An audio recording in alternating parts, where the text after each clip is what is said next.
31 है, 32 है, दोनों एक साथ एचसीवी का।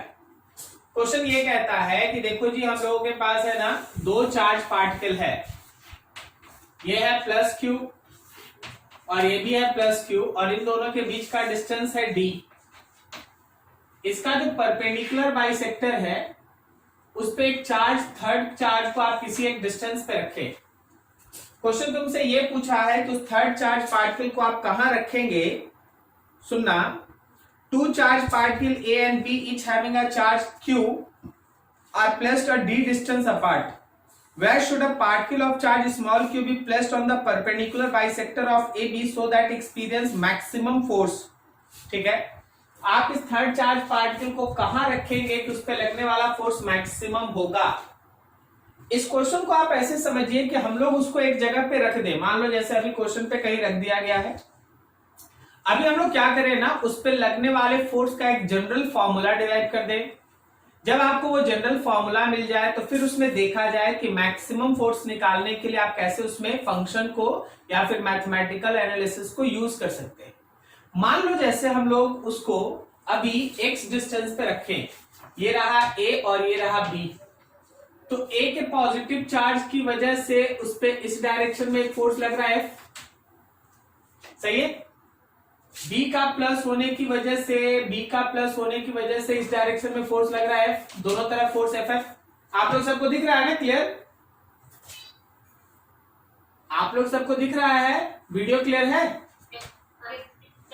ठीक है। अब देखिए बहुत ज्यादा ऊपर बन जा रहा है तो हम उसको थोड़ा नीचे बना देते हैं आपके समझने के लिए, ताकि आप अच्छे से इसको देख सकें।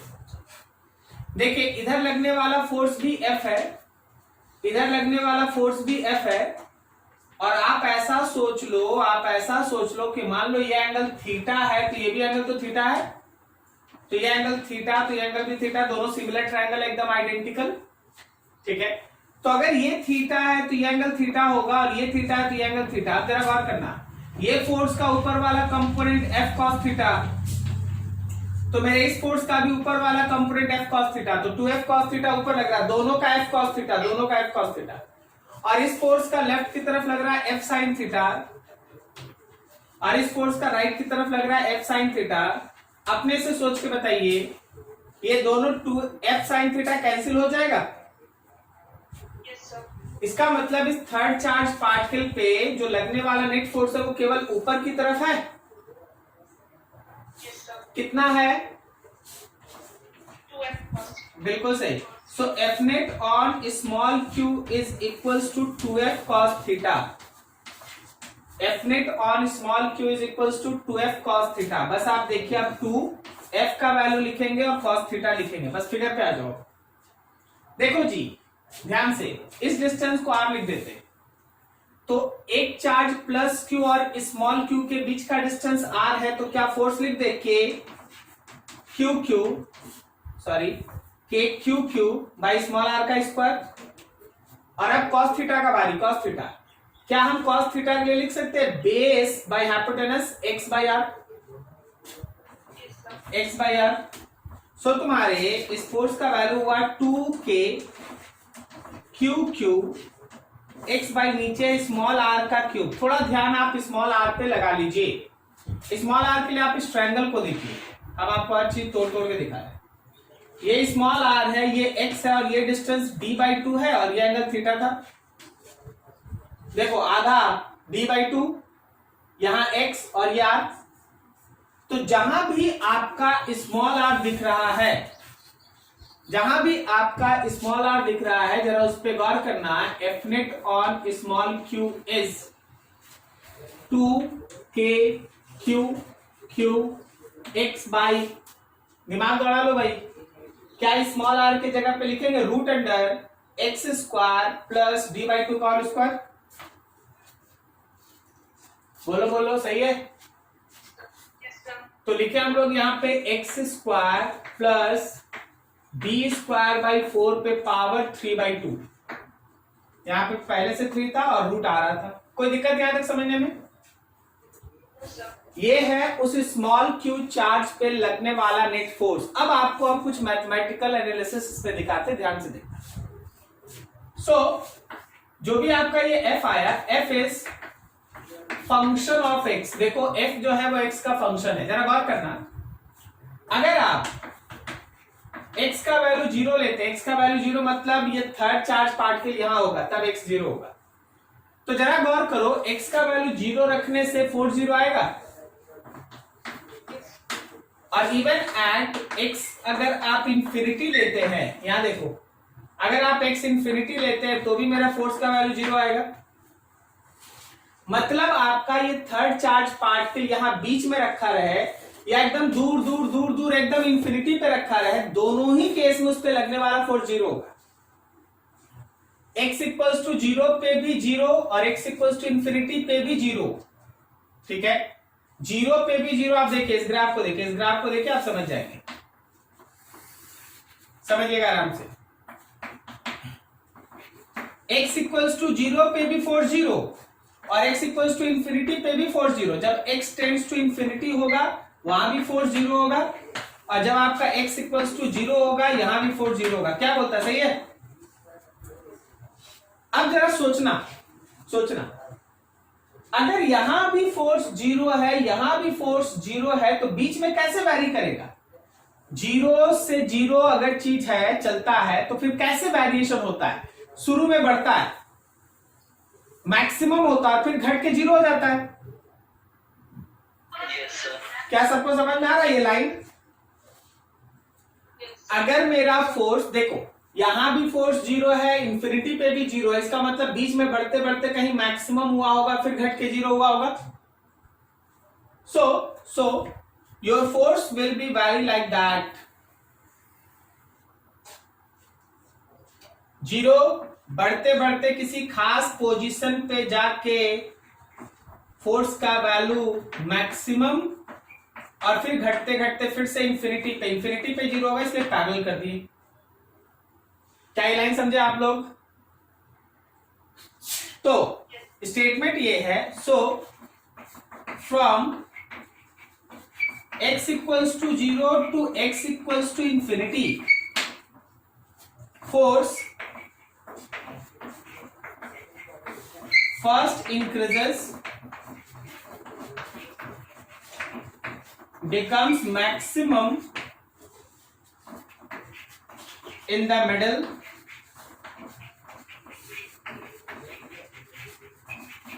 and then decreases to 0।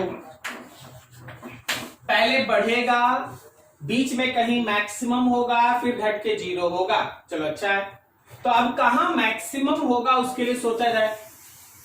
देख, तुम्हारे पास f is function of x है, f जो है वो फंक्शन ऑफ x है। सो अगर आप चाहते हैं कि फोर्स का वैल्यू मैक्सिमम हो, तो आपको मैथमेटिक्स याद होगा, df बाई dx का वैल्यू 0 होना चाहिए। याद आया? yes, sir. अगर मेरा फोर्स x का फंक्शन है और आपको फोर्स का मैक्सिमम वैल्यू चाहिए, तो उसका x के रिस्पेक्ट में डिफरेंशिएशन को 0 करना पड़ेगा। अब आप आगे बढ़ो। सो आप d by D x low, force का जो इक्वेशन निकाल के रखे 2k x divided by x square plus D square by 4 पे पावर 3/2 शुड बी 0। इसमें से 2k को भेज दो उधर। देखो डिफरेंशिएट किसको करना है, d बाई डी एक्स। और थोड़ा समझना, X square plus D square by 4 power minus 3/2 should be equals to 0। इसी को डिफरेंशिएट करना है। अब हम यहाँ डिफरेंशिएशन तो नहीं कर रहे, हम आपको समझा रहे कैसे आप कर लेंगे। इसको आप मान लीजिएगा u और इसको पूरा मान लीजिएगा v। आपको याद है u इंटू v का डिफरेंशिएशन? क्या आप लोग को याद है u इंटू v का डिफरेंशिएशन? सर पहले u का डिफरेंशिएशन करते हैं v कांस्टेंट और फिर v का differentiation u constant. Very good, very good. जब आप ऐसा करेंगे ना, जब आप ऐसा करेंगे, आफ्टर सॉल्विंग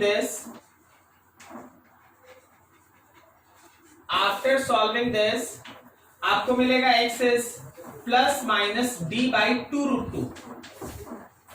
मतलब आपको d बाई 2√2 का 2 वैल्यू मिलेगा, जहां पे x का वैल्यू, x के वैल्यू के लिए जिसके लिए फोर्स होगा मैक्सिमम। मतलब ये समझना, कि जब आप यहां से राइट की तरफ जाएंगे प्लस d/2√2, जब आप यहां से राइट की तरफ जाएंगे प्लस d/2√2, तुम्हारा फोर्स होगा मैक्सिमम। तो सर माइनस d/2√2 का मतलब क्या है, जरा वो देखो, जरा आप समझना। अच्छा खुद से देखो जी सब कोई, अगर हम इस चार्ज पार्टिकल को ऊपर की तरफ डिस्प्लेस किए तो नेट फोर्स ऊपर आ रहा है। Yes sir. अच्छा अगर ये चार्ज पार्टिकल को हम नीचे डिस्प्लेस करते तो फोर्स किधर आता? नीचे आता। इसका मतलब जब आप x का पॉजिटिव वैल्यू ले रहे हैं, फोर्स को पॉजिटिव दिखा रहे हैं, तो जब आप x का निगेटिव लीजिएगा तो फोर्स नीचे वैरी करेगा। वेरिएशन का टाइप वैसे ही होगा, वेरिएशन का टाइप वैसे ही होगा, बढ़ेगा, मैक्सिमम होगा, फिर घटेगा, जीरो होगा। तो ये रहा वो x का वैल्यू माइनस d/2√2, मतलब जहां फिर से फोर्स बढ़ के कितना हो जाएगा? मैक्सिमम। क्या आप समझ पा रहे ये बात? नहीं समझा? फोर्स वेक्टर है कि स्केलर है? देखो कितना छोटा चीज पूछ रहे। फोर्स वेक्टर है कि स्केलर? नहीं पता?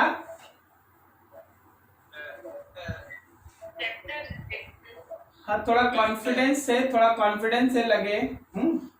फोर्स, हाँ वेक्टर, वेरी गुड। तो वेक्टर अगर है तो डायरेक्शन अगर बदलेगा तो हमको उसका साइन बदलना पड़ेगा ना। तो देख इसके ऊपर तुम चार्ज कहीं भी रख लो, नेट फोर्स ऊपर आएगा, लेकिन जैसे ही तुम चार्ज को इसके नीचे रखेगा नेट फोर्स नीचे आएगा। तो अगर आप ऊपर वाले फोर्स को प्लस में दिखाएं तो फिर नीचे वाले फोर्स को माइनस में दिखाइएगा ना। इसलिए ये ग्राफ एक तरफ ऊपर बनेगा तो एक तरफ नीचे। अगर कोई चाहता है कि सर हम इसी को ऊपर बना दें, बिल्कुल बना दो, तो फिर ये किधर बनेगा? नीचे। क्योंकि दोनों तरफ का डायरेक्शन अपोजिट है तो आप साइन को अपोजिट दिखाना ही पड़ेगा। लेकिन वेरिएशन देखो, दो वर्ड है, एक है साइन, एक प्लस होगा तो एक माइनस होगा, दूसरा है वेरिएशन तो दोनों का सेम होगा। x इक्वल्स टू 0 पे 0 होगा और x इक्वल्स टू इंफिनिटी पे भी 0 होगा, तो बीच में बढ़ेगा, बिकम्स मैक्सिमम एंड घटेगा, ये दोनों तरफ होगा। लेकिन एक प्लस होगा तो एक क्या होगा? माइनस होगा। क्या आप समझ गए ये वैल्यू? अब कोई बोले कि चलो जी फोर्स का मैक्सिमम बता दो, फोर्स का मैक्सिमम, तो देखो फोर्स का नेट इक्वेशन यहां आया है ना। फोर्स का मैक्सिमम कैसे निकालिएगा? कुछ नहीं करना है, फोर्स का जो इक्वेशन है वो देख लो, 2kqx divided by x square plus d²/4 power 3/2। करना क्या है, बस इसमें x के जगह पे प्लस माइनस d/2√2 पुट कर देना है। जैसे ही आप x के जगह पे प्लस माइनस d/2 पुट कीजिएगा, फोर्स का आ जाएगा मैक्सिमम वैल्यू। क्लियर हुआ यहां तक? ठीक है, ये एक हाफ है, आप नोट कर ले इतना, फिर आपका दूसरा हाफ इसी में ऐड कर देंगे। 32 हम यहीं से ऐड करके बनाएंगे। नोट कर लो इतना फटाफट जल्दी। कहीं डाउट हो पूछ लो फटाफट, जल्दी जल्दी करो। देखो यहां के बाद क्वेश्चन ये लिखता है, अकॉर्डिंग टू क्वेश्चन आपको ये मानना है कि x is very less than d।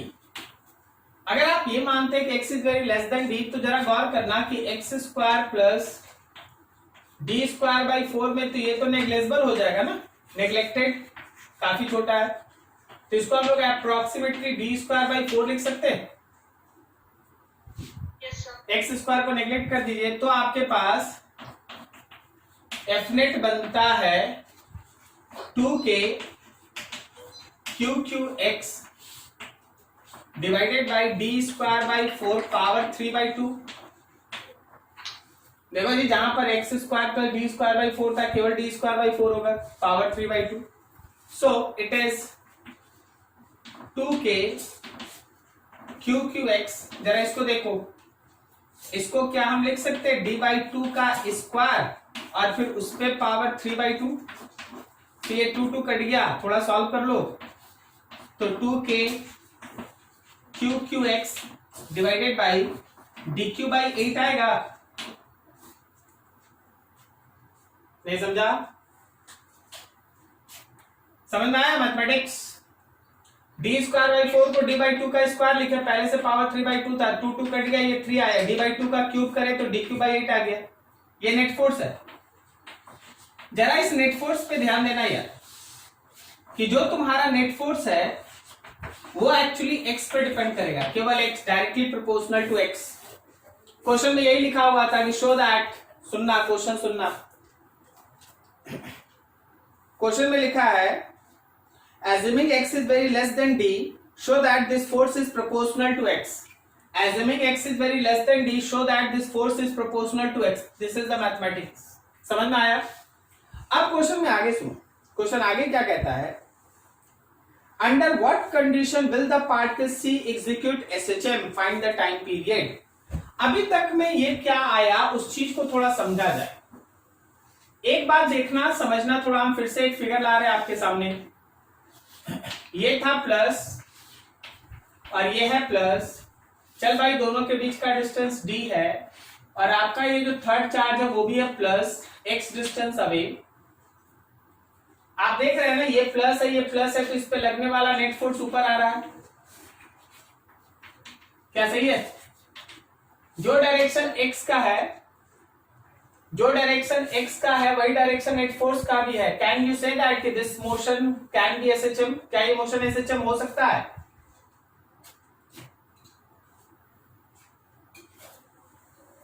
Yes sir. कैसे हो सकता है? क्या हम उसको छोड़ देंगे तो वापस आ जाएगा? नहीं आएगा ना, अगर तुम छोड़ दोगे तो और दूर दूर दूर जाएगा ना, वापस आना चाहिए ना। Yes sir.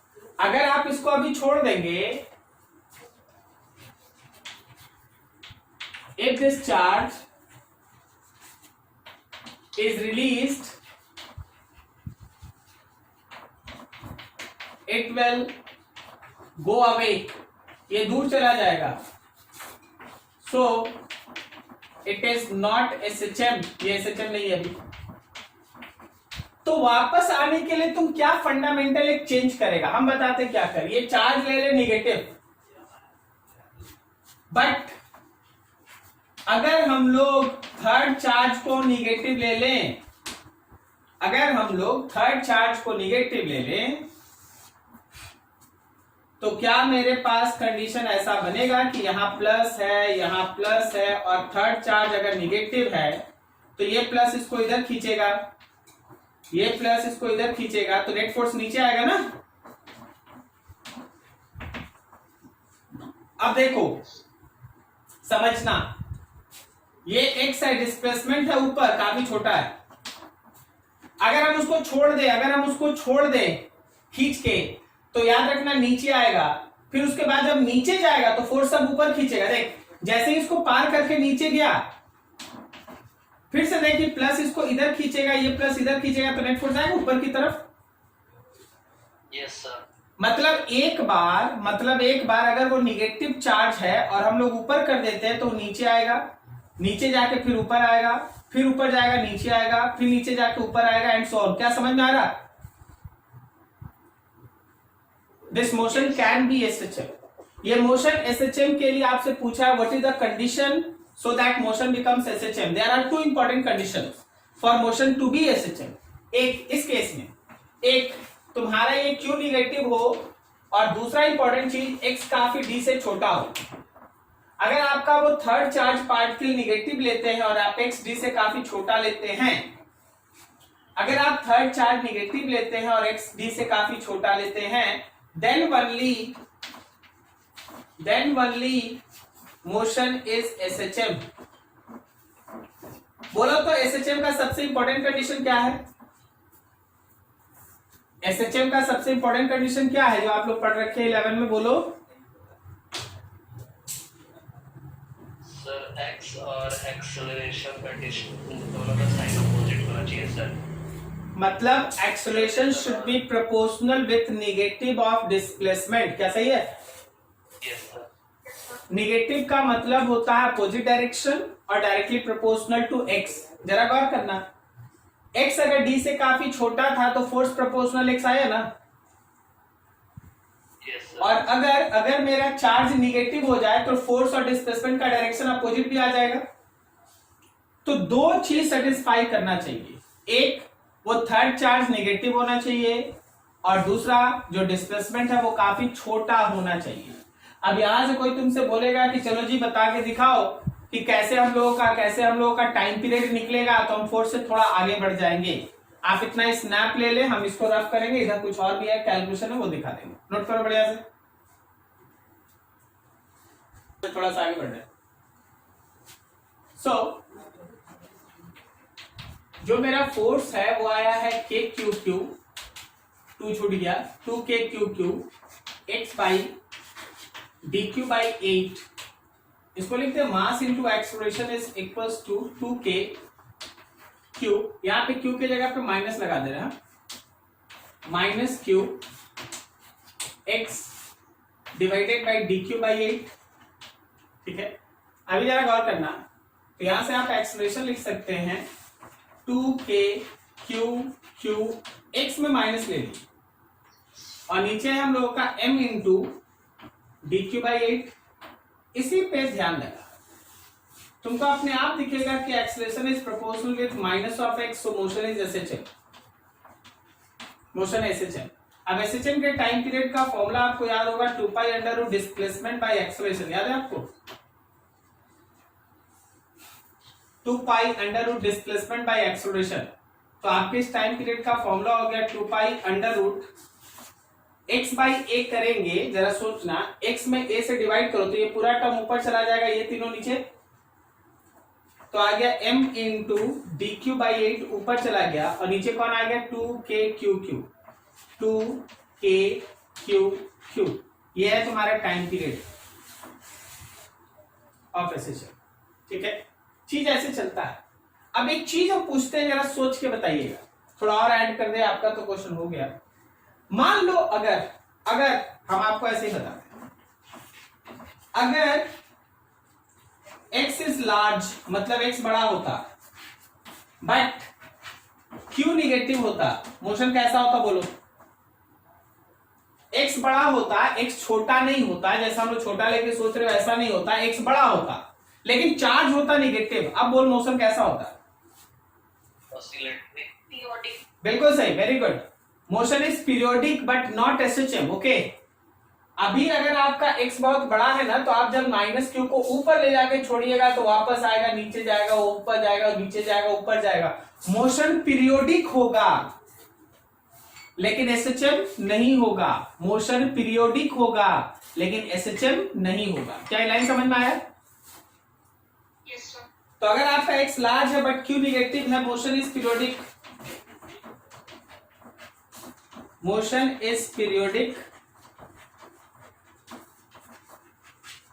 But not SHM, motion periodic होगा लेकिन एसएचएम नहीं होगा। चलो अच्छी, अच्छा है, नोट करो, खत्म करो, हो गया, बहुत बढ़िया, नोट करो।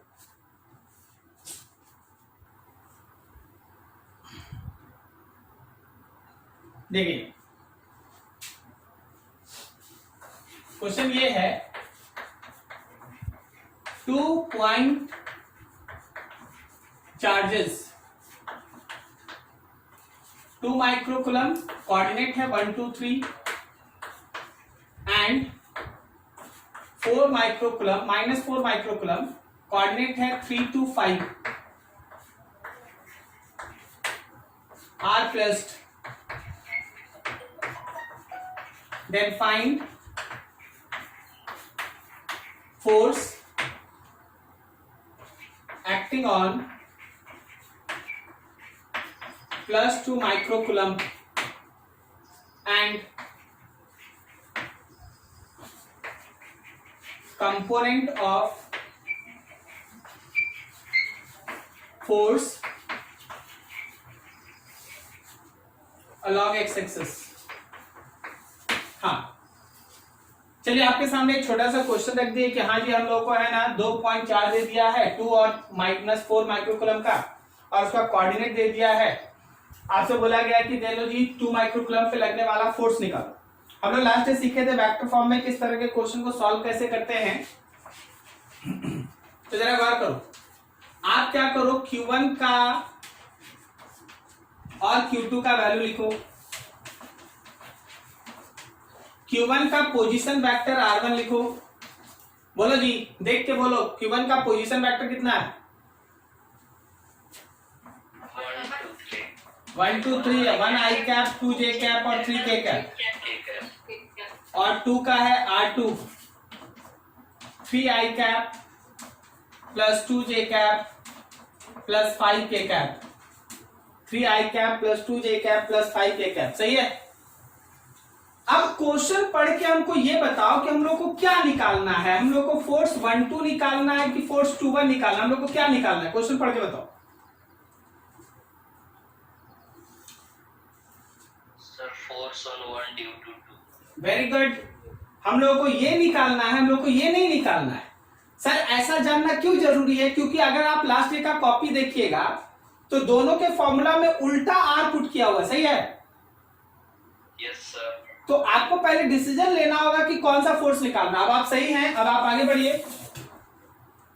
अगर हम लोगों को फोर्स 1 2 लिखना है तो फॉर्मूला है के Q1 Q2 divided by mod of R1 minus R2 vector का क्यूब ब्रैकेट में R1 वेक्टर माइनस R2। याद आया आपको? Yes, sir. सही है। सबको समझ में आया? नहीं? हम लिख देते भाई, हम लिख देते हैं। हमको मालूम है एक लाइन हम स्किप किए हैं।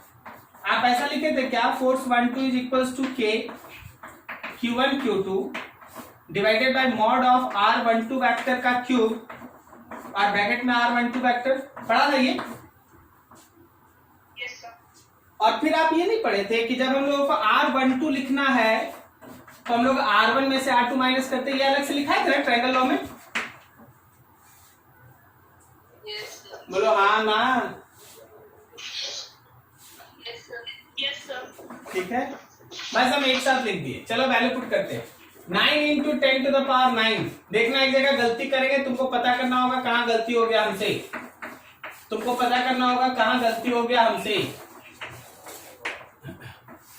R1 वेक्टर है 1 i cap, 2 j cap, 3 k cap minus R2 vector 3 i cap minus 2 j cap minus 5 k cap.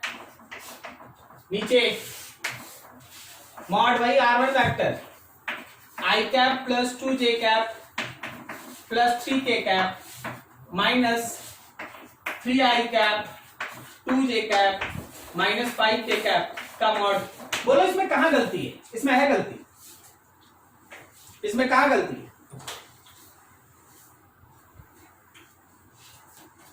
Proper sign के साथ होना चाहिए। एकदम सही, वेरी गुड। आपका Q1 प्लस था, प्लस ले लिए, लेकिन Q2 तो माइनस था ना। Yes, sir. ये छोटा छोटा चीज है, इसी पे आपका गलती होता है, इसलिए हम भी वैसे ही गलती करते हैं कि देख लो क्या प्रॉब्लम। बाकी और कहीं गलती नहीं, बाकी सब ठीक ठाक। तो ऊपर हो गया क्या आप लोगों का? 9 2 4 minus 72 into 9 minus 6 10 to the power 9 minus 6 ठीक है। अब ब्रैकेट में आ जाओ। आई कैप माइनस 3 तो माइनस 2 आई कैप, 2 माइनस 2 खत्म, 3 माइनस 5 माइनस 2 के कैप। नीचे मॉड निकालना है, वही बात होगा। 2j कैंसिल, आई में से ये क्या माइनस 2 आई कैप और माइनस 2 के कैप के मॉड का क्यूब, के मॉड का क्यूब। सो ऊपर हो गया है। चल देख, अभी देख, ये माइनस है तभी ना ये दोनों माइनस हट के प्लस हो जाएगा। तो ऊपर हो गया 72 into 10 to the power minus 3 और यहां हो गया 2 आई कैप प्लस 2 के कैप। और नीचे जरा गौर कर लेना, क्या इसका मैग्नीट्यूड रूट अंडर 8 आएगा? बोलो भाई, क्या ये रूट अंडर 8 आएगा? रूट अंडर -2 का स्क्वायर -2 का स्क्वायर और उस पर क्यूब आएगा। Yes, sir. तो मेरा फाइनल आंसर क्या होगा? 72 इंटू 10 टू द पावर -3 और नीचे रूट अंडर 8 मतलब 8 पे पावर 3/2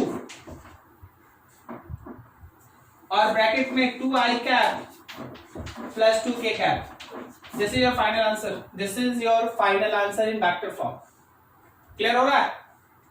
तो तुमसे पूछा गया then find force acting on +2 microcoulomb, this is your force. लेकिन बोला गया component of force along X axis, बोलो तो कितना फोर्स एक्स में काम कर रहा है? अरे बताओ बताओ, फोर्स का कितना कंपोनेंट एक्स में काम कर रहा है? फोर्स का कंपोनेंट जो एक्स में काम कर रहा है वो है 72 into 10 to the power -3 -3/8 to the power 3/2 into 2i cap। Very good, into 2i cap. This is the force acting along X. बताओ कितना फोर्स y में काम कर रहा है? There is no force along y क्योंकि इसमें j नहीं है। How much force is along z? z में है ना फोर्स, फिर से 2k cap. Yes, sir. Yes sir। तो इस पूरे सिस्टम में उस चार्ज पार्टिकल पे किस डायरेक्शन में लगने वाला नेट फोर्स 0 आया? देखो जी, नेक्स्ट हम लोगों का discussion concept of electric field।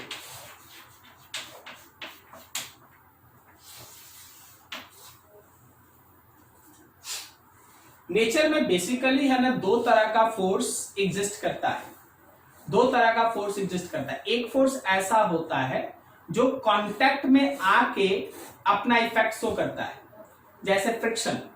Friction के लिए अगर आपका दो बॉडी कांटेक्ट में नहीं है तो आप उनके बीच फ्रिक्शन नहीं लगा सकते।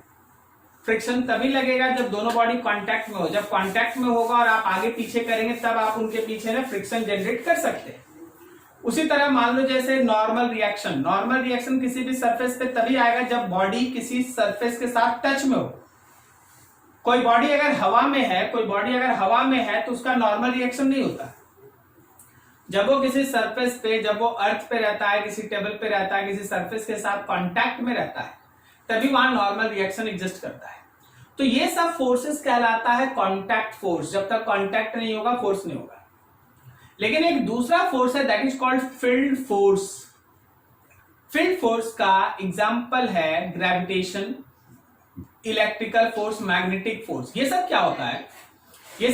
उसके लिए बॉडीज का आपस में कांटेक्ट में आना जरूरी नहीं होता। एक मास यहां से हजारों हजार किलोमीटर दूर है, मान लो सन, और हम लोग हैं अर्थ पे, तो अब इनके बीच किसी तरह का कांटेक्ट नहीं है, फिर भी सन का ग्रेविटेशन अर्थ को अपनी तरफ खींच के रखा है। उसी ग्रेविटेशन की वजह से अर्थ सन के चारों तरफ घूमता है। वहां पे कोई भी तरह का धागा नहीं है, कोई भी तरह का कांटेक्ट नहीं है। ऐसे पर्टिकुलर फोर्सेस को कहते हैं फील्ड फोर्स। फील्ड फोर्स में हमेशा दो चीज होता है, ध्यान रखना, वर्ड समझना बहुत इंटरेस्टिंग है। एक होता है फील्ड फोर्स का सोर्स और एक होता है फील्ड फोर्स में टेस्ट। सोर्स वो होता है जो अपना फील्ड बनाता है और टेस्ट वो होता है जो उस फील्ड में मौजूद होके फोर्स एक्सपीरियंस करता है। जैसे अगर हम लोग सोलर सिस्टम में बात करें तो सन जो है वो उसका सोर्स है, मेन सोर्स सन है। सन अपने चारों तरफ एक स्ट्रॉन्ग ग्रेविटेशनल फील्ड बना के रखा है और बाकी प्लैनेट्स और भी जितना भी पार्टिकल्स सब है वो सब सन के ग्रेविटेशन की वजह से फोर्स एक्सपीरियंस करता है। तो बाकी सब है टेस्ट और सन है सोर्स। अब नेचर ये फिक्स नहीं किया है कि कौन सोर्स होगा, कौन टेस्ट होगा। हर कोई सोर्स हो सकता है, हर कोई टेस्ट भी हो सकता है, लेकिन बेसिकली जिसका कारण फोर्स हम लोग लेते हैं, जिसके कारण हम लोग फोर्स लेते हैं वो होता है सोर्स, और जिस पे फोर्स लेते हैं वो होता है टेस्ट। जैसे सन का ग्रेविटेशनल फोर्स अर्थ पे अगर आप बात करते हैं तो सन है सोर्स और अर्थ है टेस्ट। बट अगर आप अर्थ का ग्रेविटेशन का डिस्कशन मून पे करते हैं तो अर्थ हो गया है सोर्स और मून हो गया उस समय टेस्ट। क्या ये लॉजिक समझ में आया सबको? Yes sir. ठीक है। अब इसी चीज को आप इलेक्ट्रोस्टैटिक में कन्वर्ट कर दे। इलेक्ट्रोस्टैटिक में हर चार्ज, कोई चार्ज होगा जो अपने चारों तरफ एक 3 डायमेंशनल फील्ड बनाता है, उस फील्ड को आप कहते हैं इलेक्ट्रिक फील्ड। वो चार्ज होता है सोर्स। अब अगर उस फील्ड में कोई एक दूसरा चार्ज है तो वो पहले चार्ज की वजह से फोर्स एक्सपीरियंस करता है, आइदर अट्रैक्शन और रिपल्सन, डिपेंड्स ऑन साइन। अगर ये प्लस है और ये भी प्लस है तो रिपल्सन, अगर ये प्लस है लेकिन ये माइनस है तो अट्रैक्शन। तो फोर्स लग रहा है इस पे तो ये टेस्ट है, इसकी वजह से लग रहा है तो ये सोर्स है। फील्ड किसका है, सोर्स का कि टेस्ट का? सोर्स का फील्ड है। तो सोर्स अपने चारों तरफ एक 3 डायमेंशनल रीजन बना के रखता है और उस 3 डायमेंशनल रीजन को हम लोग कहते हैं इलेक्ट्रिक फील्ड। और उस फील्ड में अगर कोई टेस्ट आ जाए तो that will experience electric effect of source. This is concept of electric field, इसी को इलेक्ट्रिक फील्ड कहते हैं। क्या ये लॉजिक समझे सब कोई? अब चलिए कुछ डिस्कशन करते हैं, ठीक है ना। तो हमेशा ध्यान रखना कि जो भी हम लोगों का इलेक्ट्रिक फोर्स होता है, इलेक्ट्रिक फोर्स सबसे important, it is an example of field force. ये एक फील्ड फोर्स है। अगर ये एक फील्ड फोर्स है तो इलेक्ट्रिक फोर्स 2 स्टेप में चलता है। सबसे पहला चीज, source charge creates its own electric field. Source charge अपना एक इलेक्ट्रिक फील्ड बनाता है। Any test charge present in that field experience force due to source charge। कोई भी टेस्ट चार्ज जो उस पर्टिकुलर फील्ड में मौजूद है वो सोर्स चार्ज की वजह से फोर्स एक्सपीरियंस करता है। This is the fundamental concept. अब देखो, मान लो जैसे हम लोगों के पास ये है सोर्स चार्ज, तो ये यहां से लेके इंफिनिटी तक एक थ्री डायमेंशनल रीजन तैयार करके रखा है। इस पर्टिकुलर रीजन को आप कहते हैं इलेक्ट्रिक फील्ड। इस रीजन को आप कहते हैं इलेक्ट्रिक फील्ड। ये है इलेक्ट्रिक फील्ड। कौन बनाया है भाई? तो उसको बनाया है सोर्स। कहां से कहां तक है? तो चार्ज से लेके इंफिनिटी तक होता है, ठीक है, चार्ज से लेके इंफिनिटी तक होता है। अब इस इलेक्ट्रिक फील्ड में अगर आप कोई ले लिए हैं टेस्ट चार्ज QT, मान ले स्मॉल q लिख देते हैं, स्मॉल q, तो अगर सोर्स प्लस है, ये प्लस है, तो ध्यान रखना कि सोर्स इसको रिपेल करेगा, ठीक है। तो ये हम लोगों के पास टेस्ट चार्ज। ऐसा एक टेस्ट चार्ज थोड़ी ना होगा, ऐसा तो आप जितना चाहेंगे उतना चार्ज होगा। सन का ग्रेविटेशन है, बाकी सारे प्लैनेट्स के ऊपर वो ग्रेविटेशनल फील्ड लगाता है। उसी तरह सोर्स एक हो सकता है, सोर्स एक होगा, टेस्ट तो बहुत सारा होगा। मान ले Q1 है, यहाँ Q2 है, ये Q3 है, सब पे इसकी वजह से फोर्स लगेगा। क्लियर है? अब कहीं भी, अब हम तुमको एक लॉजिक समझाते हैं, समझना। मान लो एक पॉइंट P1 है जो हमारे सोर्स के काफी नजदीक है और एक पॉइंट P2 है जो सोर्स से दूर है। तुम खुद से सोचो, P1 पे कोई एक चार्ज रखे हैं और P2 पे कोई एक चार्ज रखे हैं, क्या दोनों पे लगने वाला फोर्स सेम होगा? कौन स्ट्रांग होगा? P1 वाला स्ट्रांग होगा, P2 वाला वीक होगा। एकदम सही। डिस्टेंस जैसे जैसे बढ़ रहा वैसे वैसे फोर्स घटेगा, सही है ना। इसका मतलब ये है कि आपके फील्ड का स्ट्रेंथ अलग अलग है। Electric field have strength which can be vary according to distance। ये डिस्टेंस के हिसाब से वेरिएबल होता है। So at any point, strength of electric field can be measured by, तीन मेथड है जी, तीन मेथड है स्ट्रेंथ ऑफ इलेक्ट्रिक फील्ड को मेजर करने का। सबसे पहला मेथड है electric field intensity. Electric field intensity E vector, ये एक वेक्टर क्वांटिटी, ये एक तरीका है। दूसरा तरीका है इलेक्ट्रिक पोटेंशियल V, ये एक स्केलर क्वांटिटी। और थर्ड है इलेक्ट्रिक फील्ड लाइंस, ये ग्राफिकल मेथड है,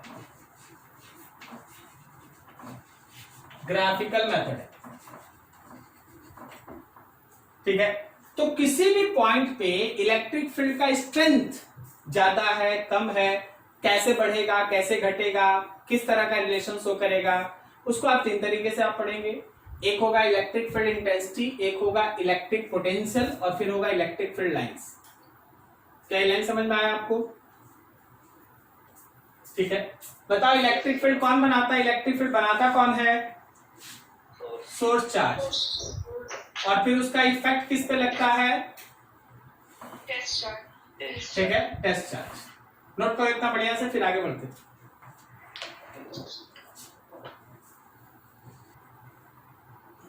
देखो हम लोग एक एक टॉपिक उठा रहे हैं, वहां से डिस्कस करेंगे। सबसे पहला टर्म है concept of electric field intensity. याद रखिएगा, इसको हम लोग ई वेक्टर से रिप्रेजेंट करेंगे, इलेक्ट्रिक फील्ड इंटेंसिटी। इसका डेफिनेशन है electric field intensity at any point is force acting per unit test charge placed at that point, provided that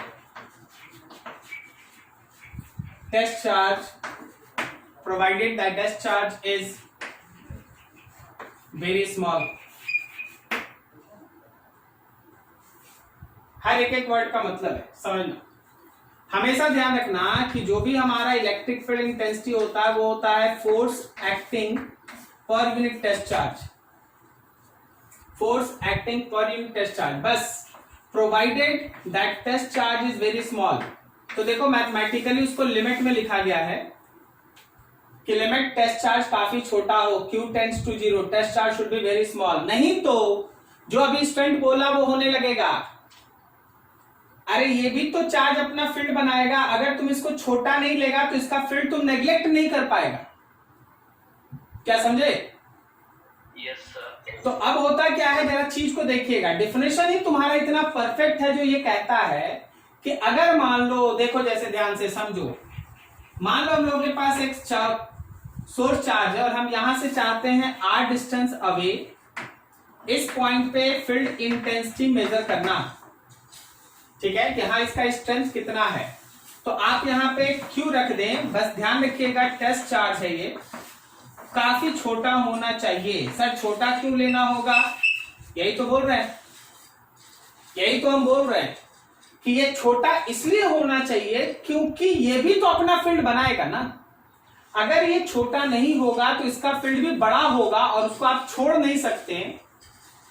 that's why test charge should be very small, provided that test charge is very small. अब आप चलिए आगे देखिए, आप क्या कीजिए, उस test charge पे फोर्स निकालिए। So force acting on test charge, test charge पे लगने वाला फोर्स हो गया K, source charge test charge divided by R का स्क्वायर। अब जाइए अकॉर्डिंग टू डेफिनेशन, डेफिनेशन के हिसाब से चलो, डेफिनेशन के हिसाब से E will be equals to force by Q।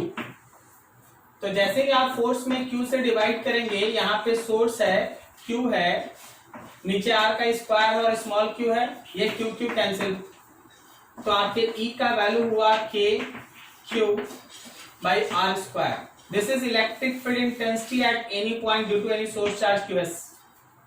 This is electric field intensity at any point due to any source charge Qs. आप इसे E को लिख सकते हैं 1/4 pi epsilon naught source charge by R square. 1/4 pi epsilon naught source charge by R square. This is electric field intensity. ठीक है, कोई भी सोर्स चार्ज से अगर R distance away field intensity का बात करो तो उसका कैलकुलेशन होगा 1/4 pi epsilon naught Q by R square. Q by R square मतलब R स्क्वायर के साथ इनवर्सली, R स्क्वायर के साथ इनवर्सली। सोच के बताओ, डिस्टेंस बढ़ेगा तो फील्ड इंटेंसिटी बढ़ेगा कि घटेगा? घटेगा, घटेगा। जैसे एक छोटा सा एग्जांपल देखिए, मान लीजिए एक छोटा सा न्यूमेरिकल बोले ऐसा कि यहाँ पे 2 माइक्रोकूलम का चार्ज है और 3 मीटर दूर यहाँ पे E निकाल के दिखाओ। कुछ नहीं करना है, E is equal to KQ by R square लगा दो बस। K का वैल्यू आप जानते हैं 9 into 10 to the power 9, Q का वैल्यू आपके पास है 2 इंटू 10 टू द पावर -6, नीचे 3 का स्क्वायर, 3 का स्क्वायर, 3 का स्क्वायर से 9 कैंसिल, सो E का वैल्यू हुआ 2 इंटू 10 टू द पावर -3। चलिए इस डेफिनेशन पे आइए, इस डेफिनेशन पे आइए, क्या हम लोग इसका यूनिट डिसाइड कर सकते हैं? Newton per coulomb, Newton per coulomb, ये इसका ऐसा यूनिट हो गया, यूनिट हो गया हम लोगों का इलेक्ट्रिक फील्ड इंटेंसिटी का न्यूटन पर कूलम। तो आपके पास यहाँ पे यूनिट हो गया न्यूटन पर कूलम।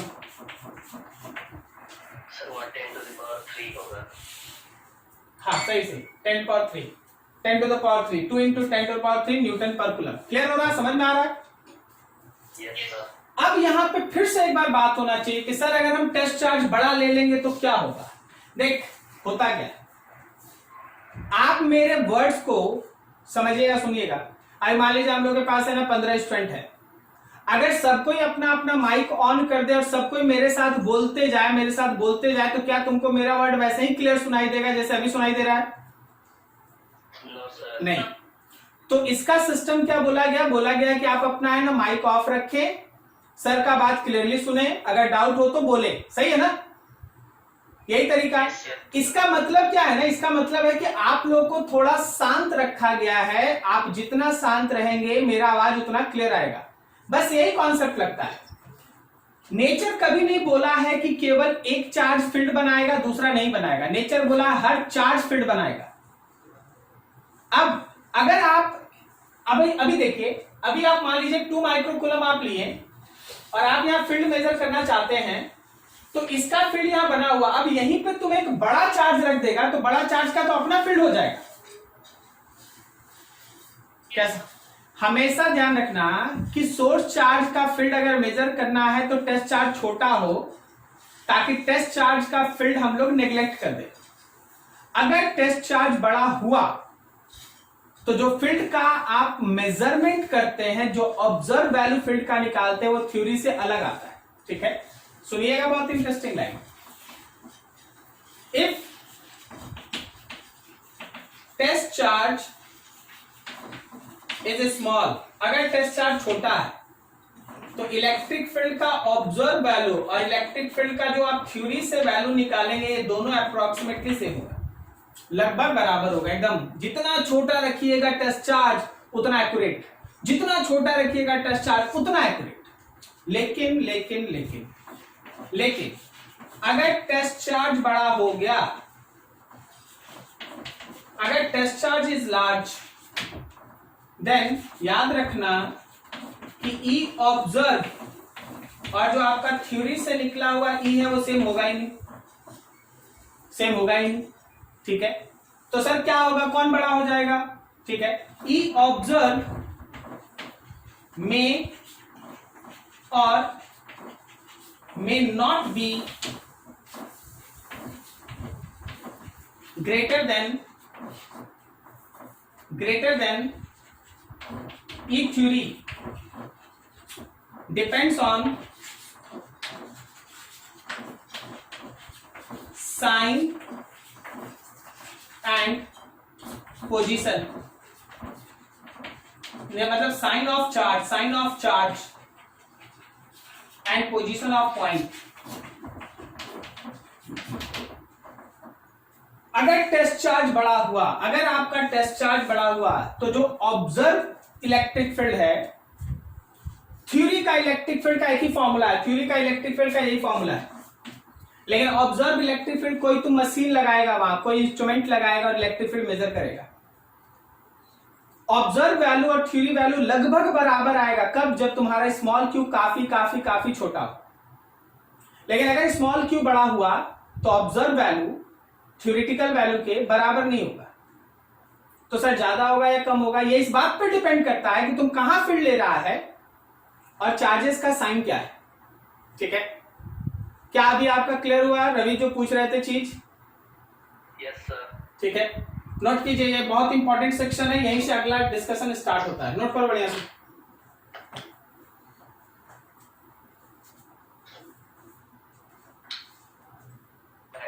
हाँ, वेक्टर, वेरी गुड। अब देखो, मान लो ये है मेरा सोर्स चार्ज, ओके। तो सोर्स चार्ज का ये रहा इलेक्ट्रिक फील्ड, हम ऐसे ही एरो बना दिए हैं, इलेक्ट्रिक फील्ड, ये रहा सोर्स का इलेक्ट्रिक फील्ड।